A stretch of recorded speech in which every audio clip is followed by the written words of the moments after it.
নারায়ণগঞ্জের জমিন থেকে বলতে চাই, যারা আমার নবীর বিরুদ্ধে সেই আসাদুর কথা বলেছে, মাননীয় প্রধানমন্ত্রীকে বলবো অনতি বিলম্বে তাকে সর্বোচ্চ শাস্তির আওতায় আনতে হবে।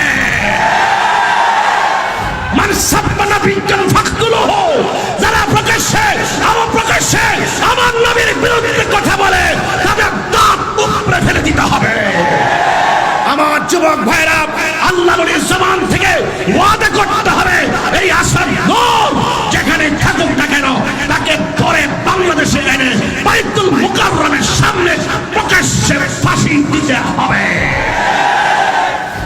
যেই হাত আমার নবীর বিরুদ্ধে লাগবে সেই হাত আমরা ভেঙে দিব। যেই জবান আমার নবীর বিরুদ্ধে কথা বলবে সেই জবানকে কষ্টে লাগাই দেওয়া হবে। এই দেশে যখন কোন ব্যক্তির বিরুদ্ধে কথা বলা হয় 24 ঘন্টার ভিতরে তাকে আইনের আওতায় আনে, কিন্তু আমার নবীর বিরুদ্ধে কথা বলবে আমরা সেটা কখনো বরদাস্ত করতে পারবো না। আমরা কখনো বরদাস্ত করতে পারবো না। যার যা কিছু আছে ইমানি শক্তি নিয়ে যেখানে নবীর বিরুদ্ধে কথা বলা হবে, যারাই নবীকে গালি দিবে, আমরা সবাই রাজপথে আন্দোলনের দুর্গ গড়ে তুলতে হবে। Birampur HD media, the Islamic YouTube channel. হকের প্রতি ইমামে আলী মুকাম জীবন দিয়েছে, আমরাও সত্যের জন্য জীবন দিতে চাই কি চাই না? আর জবান খুলে বলো চাই কি চাই না? আজকে একটাই কথা বলতে চাই, ইমামে আলী মুকাম আমাদেরকে শিখিয়ে গিয়েছেন, যা আল হাক্কু ওয়া সাহাকাল বাতিল ইন্নাল বাতিলা কানা সাহুকা। সত্য সমাগত, মিথ্যা দূরীভূত। বাধা হবে যেখানে, লড়াই হবে সেখানে। কেউ যদি আমার আল্লাহর বিরুদ্ধে কথা বলে, কেউ যদি আমার রাসূলের বিরুদ্ধে কথা বলে, কেউ যদি ওলি আল্লাহর বিরুদ্ধে কথা বলে, কেউ যদি আল্লাহর কোরআনের বিরুদ্ধে কথা বলে, আমরা খানকার তাসবিহ বালিশের উপরে রেখে ময়দানে নেমে যাব। কথা বলেন ঠিক না বেঠে? আমার যুবক ভাইয়েরা, আল্লাহর বিরুদ্ধে কে কথা বলতে পারবে না, নবীর বিরুদ্ধে কে কথা বলতে পারবে না, ওলি আল্লাহর বিরুদ্ধে কে কথা বলতে পারবে না। কিন্তু আমরা সম্প্রতি সময়ে দেখেছি সেই কি, তার নামটা কি, সেই আসাদ নূর। কথা কোন ঠিক না বেঠে? এই আসাদ নূর, এই ছেলেটাই নারায়ণগঞ্জের জমিন থেকে বলতে চাই, যারা আমার নবীর বিরুদ্ধে সেই আসাদ নূর কথা বলেছে, মাননীয় প্রধানমন্ত্রীকে বলবো অনতি বিলম্বে তাকে সর্বোচ্চ শাস্তির আওতায় আনতে হবে।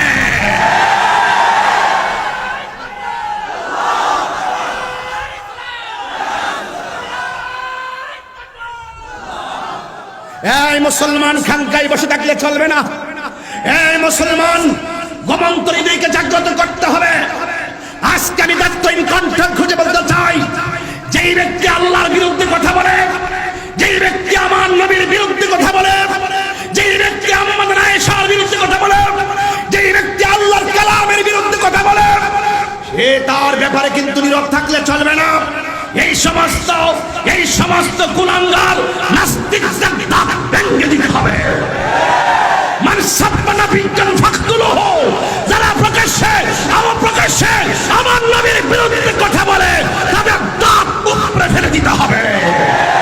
আমার যুবক ভাইরা, আল্লাহ নবীর জবান থেকে ওয়াদা করতে হবে, এই আসাদ নূর যেখানে থাকুক না কেন তাকে ধরে বাংলাদেশে এনে বাইতুল মুকাররমের সামনে প্রকাশ্যে ফাঁসি দিতে হবে। যেই হাত আমার নবীর বিরুদ্ধে লাগবে সেই হাত আমরা ভেঙে দিব। যেই জবান আমার নবীর বিরুদ্ধে কথা বলবে সেই জবানকে কষ্টে লাগাই দেওয়া হবে। যুবক ভাইয়ের আমার, আজকে দায়িত্বহীন কণ্ঠে বলতে চাই, যত ধরনের নাস্তিক রয়েছে যারা আমার নবীকে গালি দেয়, এই নবীর উম্মত রাসূলের অপমানে যদি কাঁদে না তোর মন, মুসলিম নই, মুনাফিক নই, রাসূলের দুশমন। আমরা কি নবীর দুশমন নাকি নবীর প্রেমিক? আরো জোরে হাত তুলে নবীর প্রেমিক। তাহলে আমার সামনে এখন যারা রয়েছেন, যদি 1 ইঞ্চি রক্ত থাকে, আসাদ নূর আমার নবীর বিরুদ্ধে যেইভাবে কটূক্তি করে কথা বলেছে, আমরা যদি তার শাস্তি দাবি চাই, আজকের শিরেশ্বর রহমাতুল্লাহের দরবার থেকে হাতে হাত রেখে দাঁড়িয়ে প্রতিবাদ করতে হবে।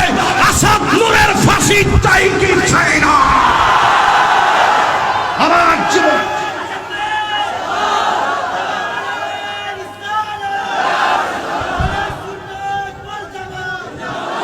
আমি প্রকাশ্যে বলতে চাই, আসাদ নূর যেই ভাষা ব্যবহার করেছে, আমরা তার বিচার চাই কি চাই না? চাই কি চাই না? তার শাস্তি চাই কি চাই না? আমরা দেখেছি এই দেশে যখন কোনো ব্যক্তির বিরুদ্ধে কথা বলা হয় 24 ঘন্টার ভিতরে তাকে আইনের আওতায় আনে, কিন্তু আমার নবীর বিরুদ্ধে কথা বলবে, আমরা সেটা কখনো বরদাস্ত করতে পারবো না। আমরা কখনো বরদাস্ত করতে পারবো না। যার যা কিছু আছে ঈমানি শক্তি নিয়ে যেখানেই নবীর বিরুদ্ধে কথা বলা হবে, যারাই নবীকে গালি দিবে, আমরা সবাই রাজপথে আন্দোলনের দুর্গ গড়ে তুলতে হবে। ঠিক কিনা বলেন? সবাই কি রাজি আছেন? এটাই হলো আল্লাহর ওলির দরবারের ঈমানি জজবা, এটাই হলো আহলে বায়াতের মিশন, এটাই হলো আহলে বায়াতের মিশন, এটাই হলো কারবালার চেতনা। দুই হাত তুলে বলেন ঠিক না ঠিক? আল্লাহ যেন আমাদের সকলকে বুঝার তৌফিক দান করে, বলেন আমিন। আল্লাহ যদি আপনাদের এই জজবাকে কবুল করে, হয়তো আজকের মাহফিল কবুল হয়ে যেতে পারে। কথা বলেন ঠিক না ঠিক? তাইলে আপনারা কি আমার কথায় বেজার হয়েছেন? আমার কথায় রাগ করেছেন? নবীর দুশমনদের সাথে আমাদের কোনো সম্পর্ক বাস ভাইরা, আবার আল্লাহর ওলি হযরত শাহজালাল ইয়ামান রাহমাতুল্লাহ আলাইহি, তিনি আল্লাহু আকবার ধ্বনি দিয়েছে, আল্লাহু আকবার ধ্বনি দিয়েছে, গৌর গোবিন্দের বিল্ডিং চুরমার হয়ে গেছে। এটা কি গায়ের জোর না প্রেমের জোর? আমার বাড়ি বাংলাদেশে হতে পারে।